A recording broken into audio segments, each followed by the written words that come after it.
You've trained your entire life to kill. You know the weight of a laser gun, the smell of promethium, the sound a heretic makes when you put a round through their chest. You've memorized the 17 variations of orc war cry, learned to spot Jenna Steeler cult markings at 100 meters, practiced the prayers that ward against demonic influence. Your regiment has fought across 4 systems. You've seen things that would break civilians. You believe you understand combat. Then you see a Necron move for the first time, and every assumption about warfare dissolves. Not because it's horrifying, though it is. Not because it's alien, though it's more alien than anything your training covered. But because your brain cannot process what your eyes report. The shape is there. The movement happens. But the connection between the two refuses to form. Something in your nervous system simply stops functioning, caught between what you know is possible and what stands 15 meters away, waiting with a patience that predates your species. This is what actually happens in that moment. Not legend, not propaganda. The raw sensory experience of a human nervous system confronting technology so advanced, it resembles sorcery. And so ancient, it has forgotten more about killing than your Imperium ever learned. The first thing you notice isn't visual. Your inner ear reports movement before your eyes focus. Not footsteps, not the mechanical whir of servo motors you'd expect from something that looks like a metal skeleton. Something else. A vibration that arrives through bone conduction rather than air pressure. Your jaw aches. Your teeth feel loose in their sockets. The fluid in your cochlea ripples with frequencies that shouldn't exist outside a stellar collapse. You've heard void ship engines from inside the hull. You've stood next to idling lemon rust tanks with their exhausts cooking the air. This is quieter than both, but more intrusive. It doesn't drown out other sounds. It coexists with them, occupying a layer of acoustic space you didn't know existed. The effect intensifies as the Necron moves. Not because it gets louder, because your awareness of it sharpens. You realize you've been hearing it for several seconds already, possibly longer. The sound didn't announce itself. It was simply present, and your brain took time to classify the input as external rather than internal. Some part of you thought you were having a stroke. Your squad doesn't react uniformly. The trooper to your left vomits. The one to your right stands perfectly still, head tilted as though listening to music. You find yourself pressing your palm against your breastplate, checking for your heartbeat. The rhythm seems wrong. Too fast or too slow, you genuinely cannot tell which. Time perception becomes unreliable in the presence of that sound. Then it stops. Not gradually, instantly, with the abruptness of a switch being thrown. The silence that follows is worse than the sound. Your ears ring with its absence.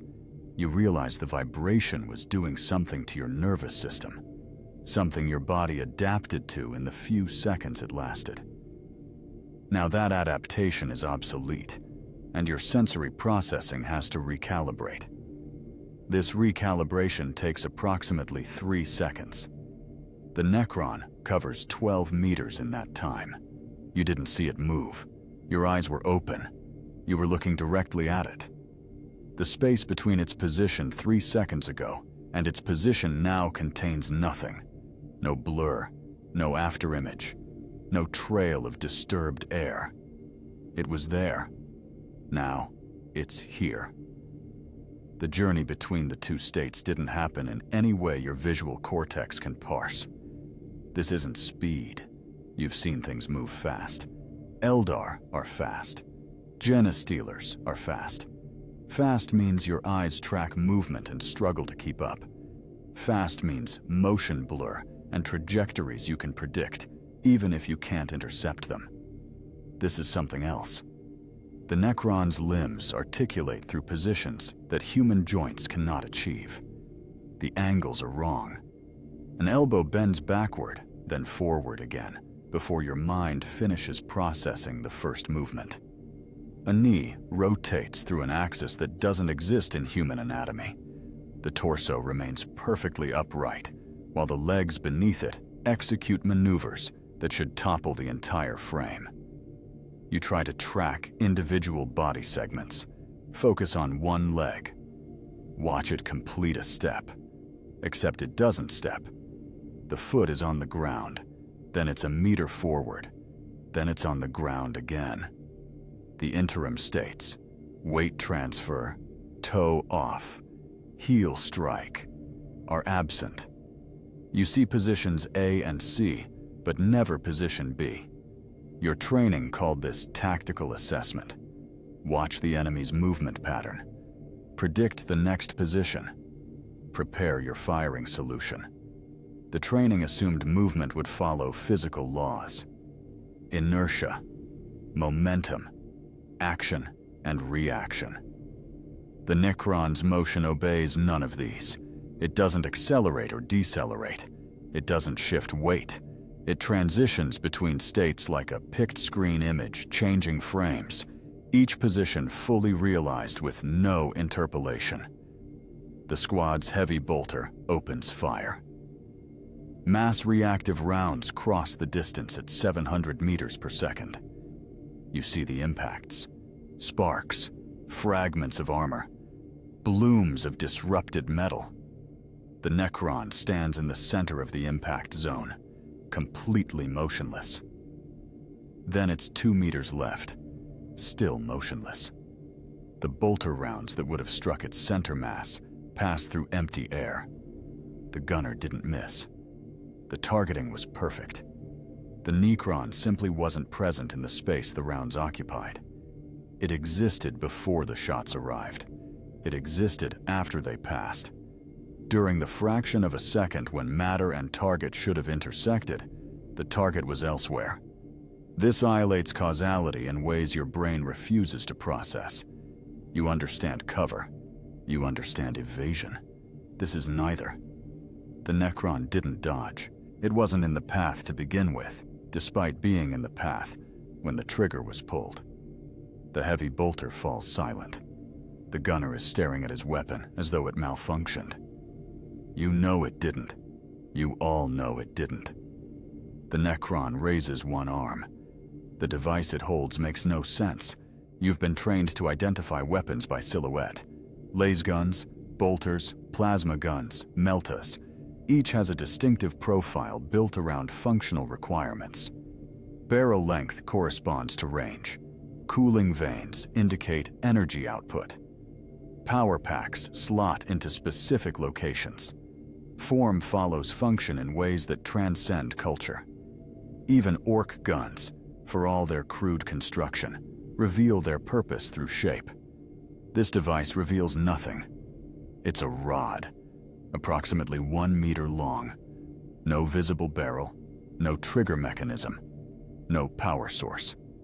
The surface is segmented in ways that might be decorative or might be functional. You cannot tell. Colors shift across it, not like light reflection, but like the material itself is uncertain what color it should want. Green dominates, but other hues flicker underneath, surfacing and submerging according to no pattern you can identify. The Necron points it at the heavy weapons team. Nothing happens. 5 seconds pass. 10. The gunner and his loader remain in position, neither fleeing nor firing. They simply stand there, facing the Necron, weapons lowered. Their body language reads as relaxed, not frozen, not paralyzed. Calm. You shout at them to move. Your words reach them. Their heads turn slightly in your direction, but they don't respond. Their eyes focus on nothing in particular. Their mouths hang slightly open. The loader's hand releases the bolter's ammo belt, letting it fall into the mud. Then they collapse. not falling, collapsing.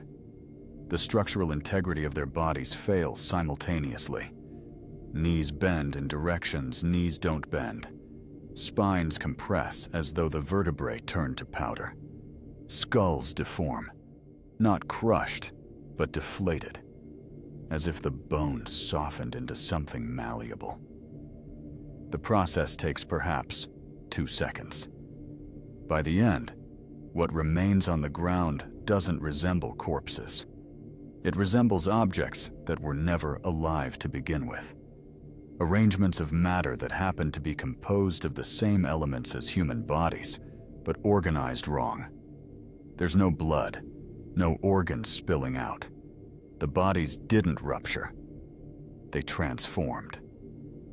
At the molecular level, everything that made them functional organisms ceased functioning all at once. Cells didn't die. They stopped being cells. You've seen death in every form. The Imperium catalogs, lasgun burns, bolter wounds, plasma immolation, chemical burns, radiation poisoning, demonic possession. This is none of those. This is matter being informed it no longer qualifies as living and immediately complying. The Necron lowers its weapon. Its head turns toward you, not its whole body, just the head. The rotation exceeds 180 degrees. The neck doesn't twist. The skull simply faces a new direction, with no transition state between the old orientation and the new. Your hand won't move. You're trying to raise your lasgun. The command travels from your brain down your spinal cord, arrives at your muscles, and stops. Not paralysis, not fear, overwhelming voluntary movement. Your muscles receive the signal and decline to act on it, as though some other input has higher priority. You stand there, weapon lowered, watching the Necron watch you, and you understand, with sudden absolute certainty, that it's choosing not to fire. The skull is approximately humanoid. 2 eye sockets, positioned for binocular vision. A nasal cavity, though nothing inside it suggests olfactory function. A jaw that articulates on hinges similar to human temporomandibular joints. But the proportions are wrong in ways that become more disturbing the longer you look. The cranium extends too far backward. The space between eye sockets and jawline is compressed, creating a face that's simultaneously elongated and flattened. The symmetry is perfect, exactly perfect, with no variation between left and right sides. Human faces always contain minor asymmetries. Bone growth patterns, muscle development, old injuries. These create faces that mirror imperfectly. The Necron's face mirrors with mechanical precision. No expression animates it. The jaw doesn't move. The eye sockets contain a luminescence that might be sensors or might be something else. But they don't focus or track. They don't blink. They simply emit light in a shade of green that doesn't appear in nature. Not the green of chlorophyll or verdigris or deep water. A green that seems to occupy slightly more of the spectrum than your eyes have receptors for, creating a sensation of color beyond the visible range. You try to read intent in that face. Your brain demands it. Human cognition is built to process faces. Micro-expressions, gaze direction, muscle tension. You read these unconsciously in every human interaction. The Necron's face offers nothing to read. It's not expressionless the way a servitor is expressionless. A servitor's face still contains traces of humanity, dead nerves and paralyzed muscles that once conveyed feeling. The Necron's face was never designed to convey anything. It's a geometric arrangement of metal shaped vaguely like a skull, and the resemblance to a face is coincidental. Except it isn't coincidental. The shape is deliberate.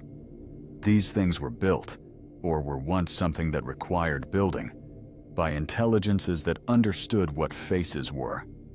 They chose this form. Not for function, not for intimidation. For reasons you cannot begin to guess, because the minds that made those choices were already ancient when your species learned to chip flint. The jaw opens, not to speak, not to feed. It simply opens, hinges cycling through their range of motion as though testing their function. You see, inside, there's no tongue, no teeth, no soft tissue. Just more metal, segmented and articulated, serving purposes you cannot identify. The interior of the mouth contains components as complex as the exterior skull, all of it precise and deliberate and utterly alien in its configuration. The jaw closes, opens, closes again. A tick, perhaps, or a habit retained from whatever these things were before they became what they are now. Or a gesture whose meaning was lost 60 million years ago and persists now as meaningless repetition, etched into programming or instinct or whatever passes for autonomy in a mind housed in living metal. Your finger finds your lasgun's trigger. You fire. The shot is clean. Center mass. The last bolt crosses the distance in a fraction of a second. Coherent light carrying enough energy to punch through flak armor at this range. You've made this shot 1,000 times on 1,000 targets. Heretics, mutants, xenos, all of them equipped with bodies that respond predictably to rapid energy deposition. The beam strikes the Necron's torso. Metal heats to incandescence where the beam impacts. You see the glow. See secondary photons scatter in a corona around the impact point. Physics is working. Energy transfer is occurring. The Necron doesn't react. Not because it's durable. Not because the armor absorbed the shot. Because the shot doesn't register as requiring a response. A human struck by a lasgun flinches, even if armor stops the round. The nervous system reacts to impact. The Necron's equivalent systems process the impact as irrelevant data. It takes one step forward. Your training collapses. You've spent years internalizing Imperial Guard doctrine. Volume of fire, concentrated targeting, suppress and maneuver. Every tactical situation has procedures. Every enemy type has counters. You've executed these procedures in live combat. They worked. None of them account for an enemy that doesn't respond to damage. You fire again, then again. Your squad joins in. Lasguns snapping out beams in rapid sequence. 24 shots land across the Necron's frame within 3 seconds. The metal glows in patches across its torso and limbs. Segments of armor blister and crack. You're causing damage. You can see it. The Necron continues walking forward, pace unchanged. Doctrine says suppress the target, deny them freedom of movement, force them into cover. The Necron doesn't seek cover. It doesn't slow. It doesn't return fire. It walks through the barrage as though walking through weather, mildly inconvenienced at most. Sergeant Thiel tries something different. He's carrying a plasma gun, requisitioned from a dead Tempestus Scion 3 campaigns ago. He aims, waits for the charge cycle to peak, and fires. The plasma bolt is beautiful in the way massive energy releases are beautiful. Superheated gas, magnetically contained, crosses the space between gun and target at a velocity that leaves an afterimage on your retinas. The temperature at the bolt's core exceeds the surface of most suns. Nothing organic can survive contact with that much energy. Most inorganic materials vaporize. The bolt hits the Necron's left shoulder. The arm detaches. Not sheared off, disassembled. The shoulder joint comes apart into discrete segments that fall away from the torso, tumbling through the air with the lazy rotation of objects in free fall. No explosion, no scatter of shrapnel. The components separate cleanly, revealing internal structures that make no immediate sense.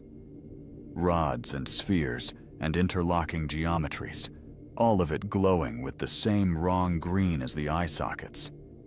The Necron stops walking, stands motionless for 3 seconds.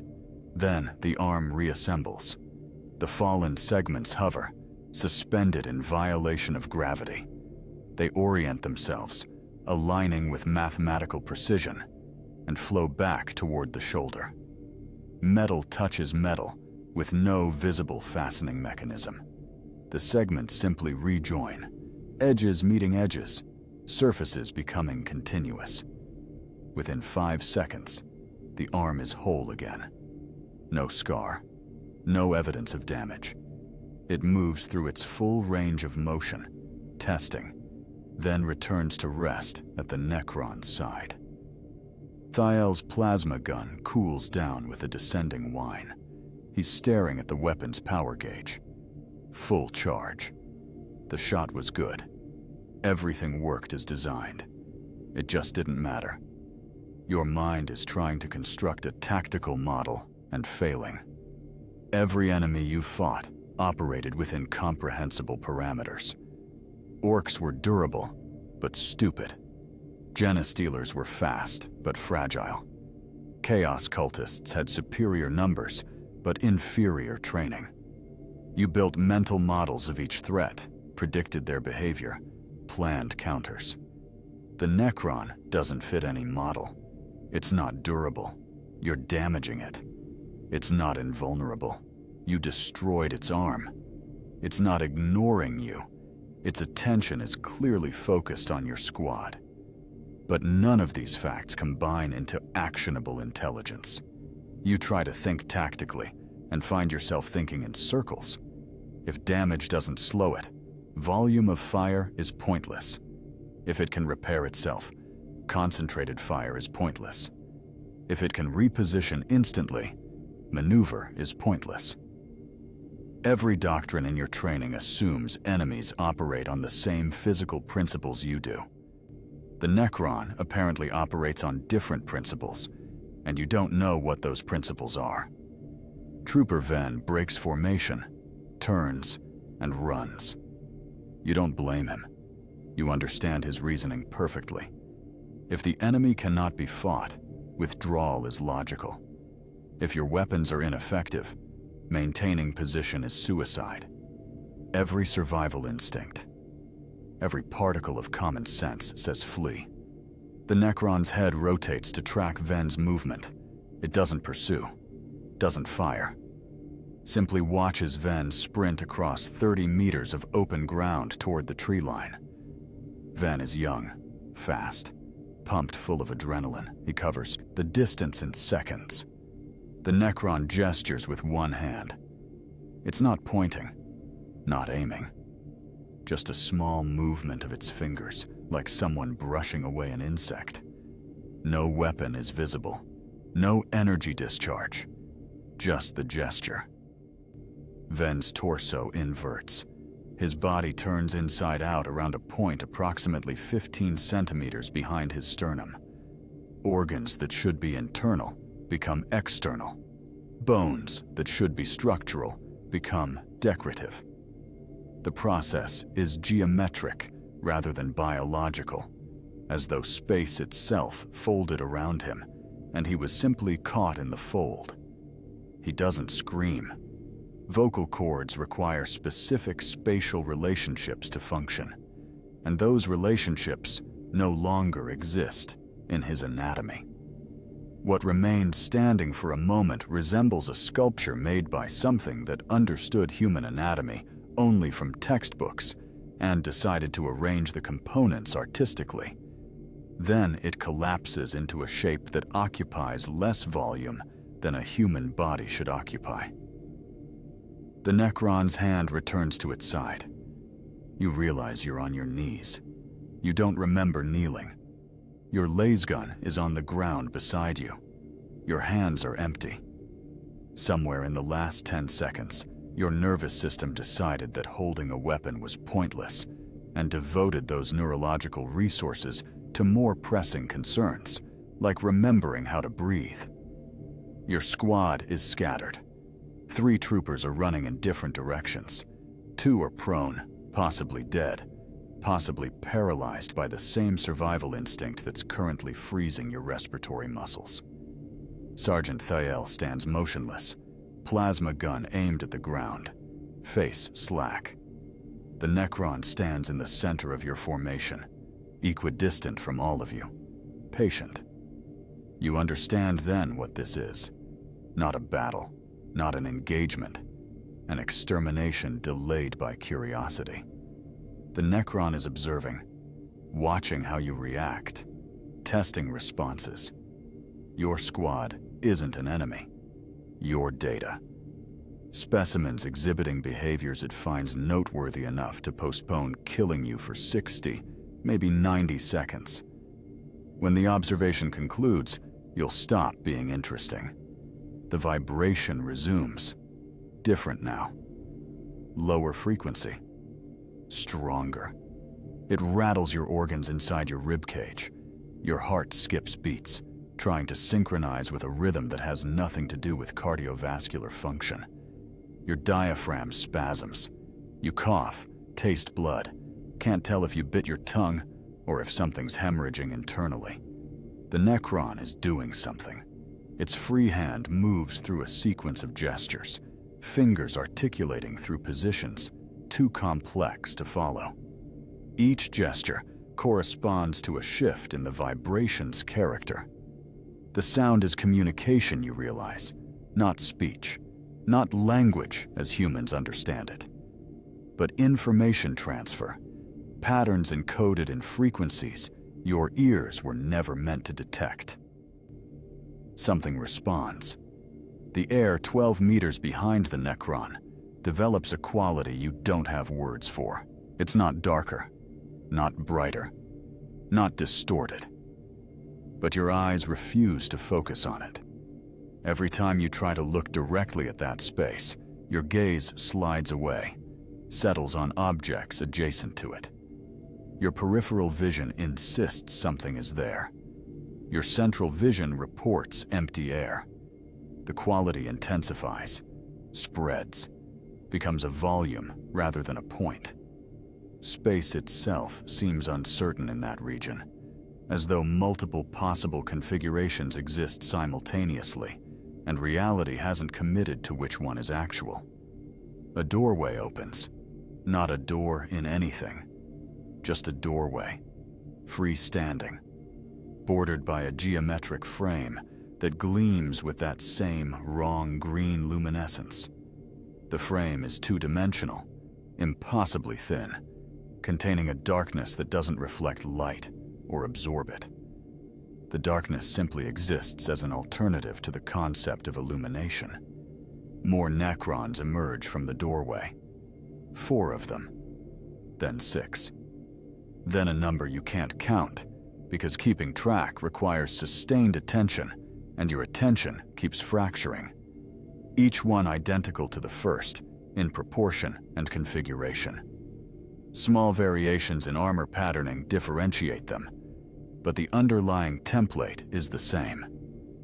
Bipedal, humanoid, ancient. They spread out with mechanical precision, taking positions around your squad's scattered formation. The movement is coordinated without visible communication. No hand signals, no vocalizations. They simply know where each other is and where each needs to be, acting as components of a single system rather than individuals in a unit.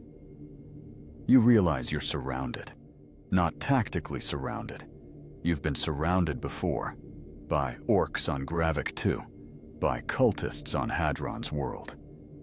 Trapped but able to identify the encirclement, find the weak point, attempt breakout. This is different. The Necrons aren't blocking routes. They're occupying positions that make the concept of routes irrelevant. Every direction you could run leads toward one of them, not because they're numerous, but because they're positioned according to principles that make physical geography secondary to some other form of spatial organization. The doorway collapses inward, folding through dimensions your eyes can't track, and disappears. The space it occupied returns to normal, offering no evidence that anything unusual occurred there. One of the new Necrons carries a different weapon, larger, mounted on an arm that's been replaced entirely with the weapon's housing.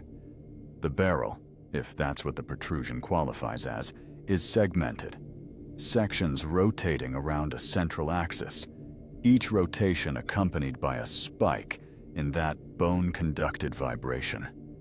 It aims at Sergeant Thale. Thale doesn't run, doesn't dive for cover. He stands there, watching the weapon align with his center mass, and you see something break behind his eyes. Not fear, acceptance. The recognition that he's going to die, and that how he dies is beyond his control, and that nothing in his 40 years of service prepared him for this specific flavor of helplessness. The weapon discharges. You don't see the beam. You see its effects. Thael's body develops a green luminescence, starting at his chest where the beam struck and spreading outward through his tissue. The glow moves through him like infection through bloodstream, following no anatomical pathway you recognize. It jumps from torso to head, skipping his neck entirely. It spreads down his left arm but not his right. It illuminates his organs through his skin, making him briefly transparent. A diagram of human anatomy rendered in flesh and light. Where the glow passes, tissue changes. Not burning, not dissolving. Transmuting. Flesh becomes something with the texture of ash, but the rigidity of metal. Bone becomes brittle, fractures into geometric shards that don't break along natural fault lines. Blood turns to powder, filtering through his circulatory system like sediment through water, clogging capillaries and arteries with particulate matter that used to be hemoglobin. Thael remains standing throughout. His muscles still function, at least the ones that haven't transmuted yet. His eyes track the transformation's progress down his own body. You watch him watch himself stop being organic. His mouth opens. A sound emerges, something between a word and a mechanical rasp. The transmutation has reached his throat. His vocal cords are halfway between flesh and metal, producing sounds that require components from both states to generate. Then, his legs finish changing. The structural support fails. He topples forward, hits the ground with the sound of something hollow and brittle impacting mud. Pieces break off on impact. Fingers, a section of jaw, part of his rib cage. The pieces scatter, each one glowing faintly with residual green luminescence. The weapon's wielder turns its attention to the next target. Trooper Casson is already running. He made it 40 meters during Thael's transformation, a respectable sprint, considering the mud and his equipment load. He's heading for a cluster of rubble that might offer cover, though cover seems like an obsolete concept now. The Necron doesn't turn to face him, doesn't rotate its torso. The weapon simply aims in Casson's direction, mounted arm swiveling independent of body orientation, and fires. Casson's legs transform mid-stride. He crashes forward, momentum carrying his still organic torso another meter before it hits ground. He tries to stand, pushes up with his arms, gets halfway to his feet. The transmutation reaches his pelvis. His lower spine becomes something that cannot support weight. He collapses again, clawing at the mud with hands that are now starting to glow. You look away before the process completes. The Necron you've been calling the first one in your head hasn't moved since its companions arrived. It stands in the same position, arms at its sides. Head angled slightly, downward. Watching. Still watching. Still recording data about human responses to lethal stimuli. You meet its gaze, if gaze is the right word for the attention of something with sensor arrays instead of eyes. The green luminescence in its sockets might flicker, might pulse. You can't tell if that's objective observation or your oxygen-starved brain hallucinating patterns in the light. But something in that flicker reads as acknowledgement. It sees you seeing it, recognizes the moment of contact. And you understand, with the clarity that comes when all pretense has been stripped away, that it's been studying you specifically. Not your squad, not humans as a category. You, your individual responses. The precise sequence of emotional and physical reactions you've exhibited since first seeing it move. You are its primary specimen. The others were context, comparative data, variables to isolate your specific response pattern from general human behavior. It chose you. You have no idea why. Your olfactory system finally catches up to the situation. Human death has a smell. Voided bowels, released metabolic waste, blood oxidizing in open air. You know that smell intimately. It's universal across Imperial war zones, a constant presence that you stopped noticing consciously after your first year of service. This smells different. Not worse, not better. Different. Somewhere between ozone and metal, and something organic that your brain can't classify. The transmuted bodies smell like machines, but machines lubricated with something that was recently biological. The odor contains notes your nose recognizes as human: iron, salt, protein decay, but arranged in combinations that create an entirely new scent profile. You breathe it in, because breathing is involuntary. Each inhalation brings more of that smell into your sinuses, where it lingers, coating the membranes. You'll taste it for hours, assuming you leave hours. The scent will embed itself in your memory, become one of those sensory triggers that causes flashbacks in unrelated contexts. You'll smell something similar in a manufactorum or a tech priest's workshop, and your body will flood with adrenaline before your conscious mind identifies why. Another trooper dies. You hear the weapon discharge, a sound like tearing metal, sustained for 2 seconds, and hear the body hit ground. You don't look. Looking means seeing, and you've seen enough. The smell intensifies. Your squad is being systematically exterminated. The Necrons are working through you with the efficiency of servitors processing raw materials. One discharge, one death. No wasted shots. No unnecessary movement. Just methodical execution, position by position, until the task is complete. You're still alive. The Necron studying you hasn't signaled for your termination. The others respect its priority. You are reserved. Set aside for purposes distinct from the general extermination. This is not a mercy. Time dilates. Seconds feel like minutes. Minutes might be seconds. Your temporal processing has become unreliable. The Necron continues observing.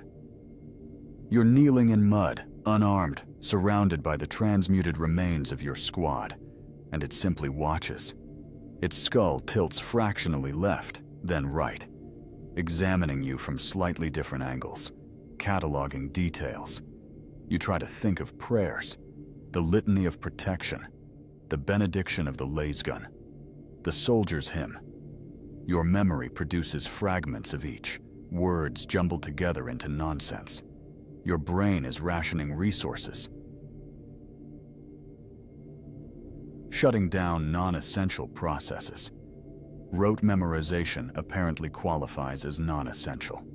A sound escapes your throat, not a word, not a scream, just vocalization. Your respiratory system expelling air through tensed vocal cords and producing noise as a side effect. The sound surprises you. You weren't aware you were making it. The Necron's head straightens. A new gesture. Its hand rises, fingers extending, palm facing you.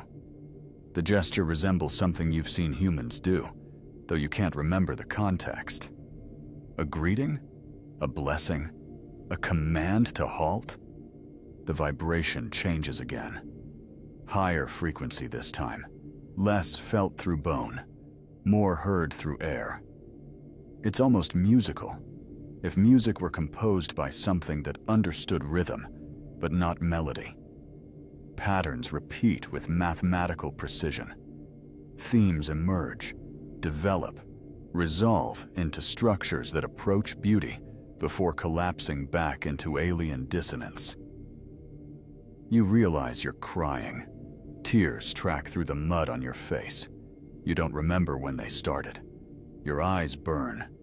Your throat aches. Autonomic responses to stress, divorced from emotional content. Your body is crying while your mind focuses on the Necron's gesture, trying to extract meaning from the position of metal fingers. The gesture completes. The hand lowers. The Necron turns away. Not dismissing you, releasing you. The distinction is clear in the movement's finality. Its attention shifts to its companions, who have finished their extermination work and stand motionless, awaiting direction. Some communication occurs, no visible signal, but they respond to it, repositioning into a formation that might be ceremonial or might be tactical. The doorway opens again. Same process as before. Space becoming uncertain. Geometry folding. Darkness replacing air. The portal stabilizes faster this time, as though reality is learning to accommodate its presence. The Necrons walk toward it. Not marching, not hurrying. Walking with the patience of entities for whom time is a parameter they control rather than a constraint they obey. The first one pauses at the threshold, turns back. Its gaze finds you one final time. The green luminescence in its eye sockets might intensify, might remain constant. You can't tell, but the weight of its attention lands on you like a physical force, pressing down on your consciousness, and you understand. This was instruction. You were meant to survive, meant to remember, meant to carry this experience back to whoever comes after. Spread the knowledge of what you witnessed. The Necron didn't spare you from mercy. It spared you to serve as a vector for information. You are a message. Then it steps through the doorway, and the portal collapses, and you're alone in the mud with the transmuted bodies of your squad, and the smell that won't leave your sinuses, and the vibrations echo still rattling through your bones. You sit there for an unknown duration, minutes or hours. Your brain refuses to track time. Eventually, your legs accept weight again. You stand, wobbling, muscle control returning in stages. Your laser gun is somewhere in the mud. You don't look for it. What's the point? Thael's body lies 3 meters away. The transmutation left him face up, eyes open, expression frozen mid-transformation.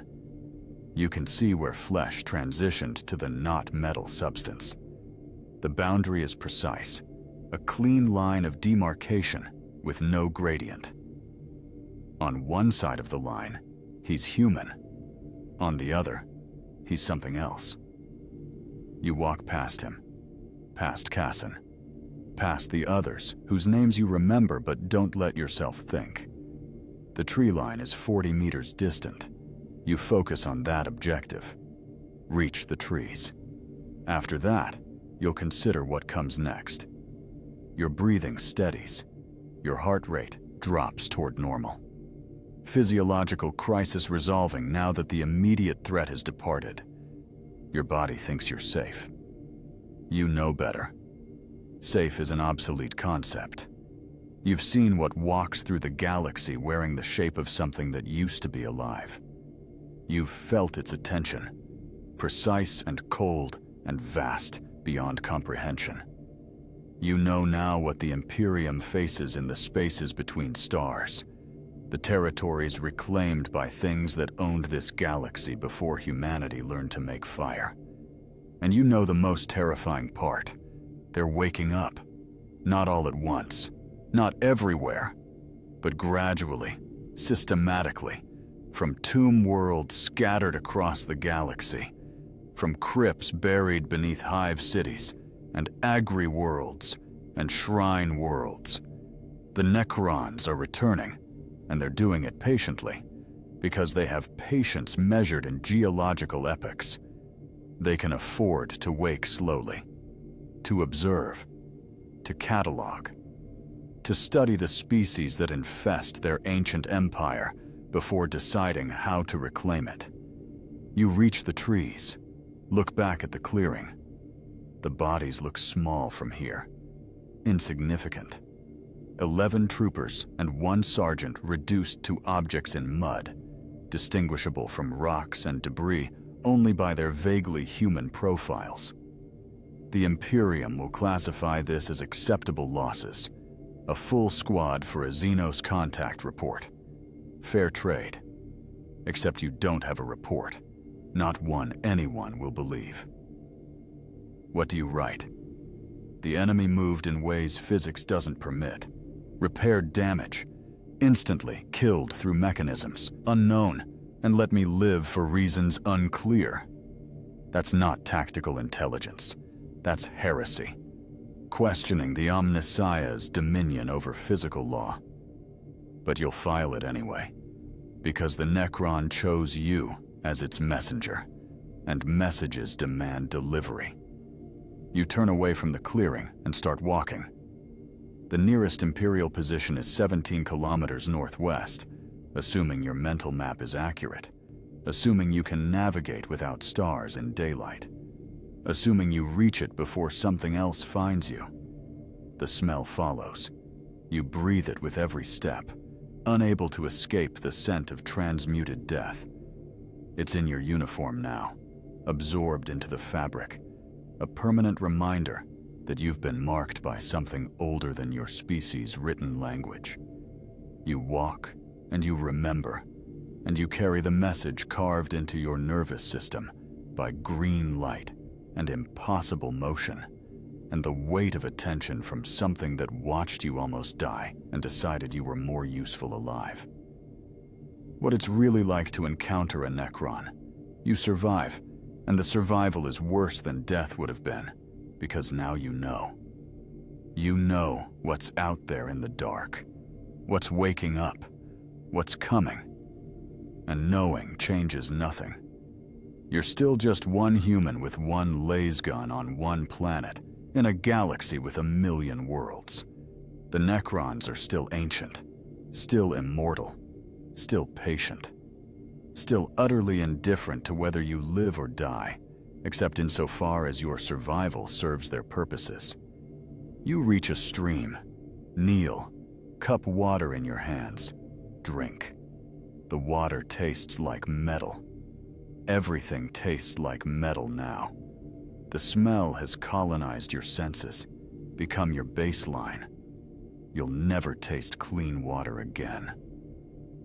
Behind you, in the clearing, the bodies continue their slow chemical collapse. Flesh to ash, bone to powder. In 3 days, weather will scatter the remains.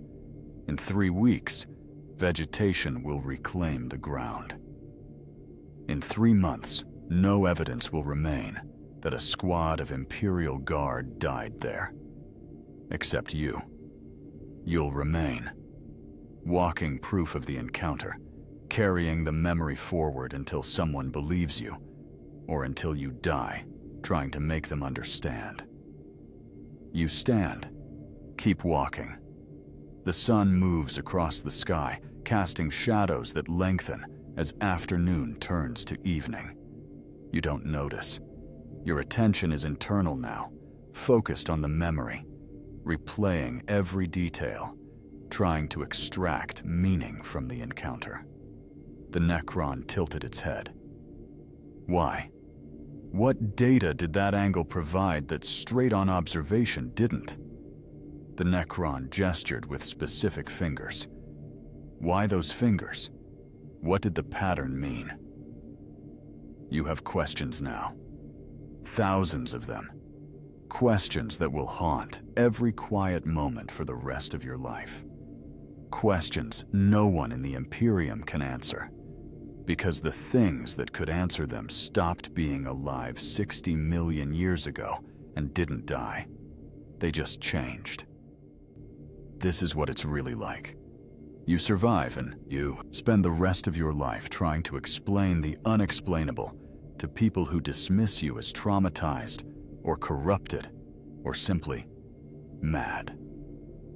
You are none of those things.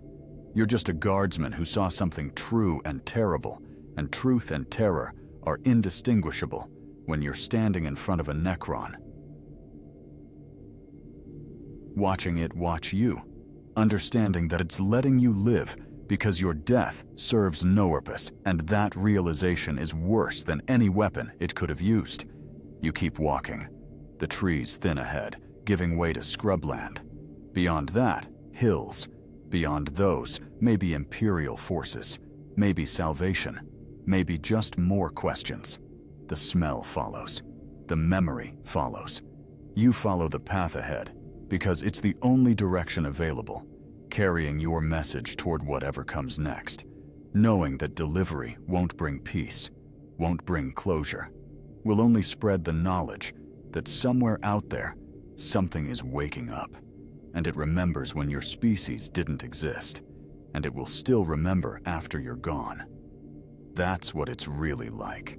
That's the truth they don't tell you in training. The enemy you can't prepare for.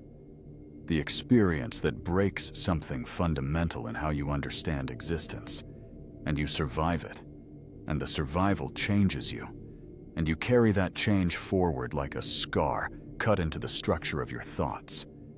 You walk into evening, into darkness, into whatever waits beyond the next hill. The smell follows. The memory follows. You follow.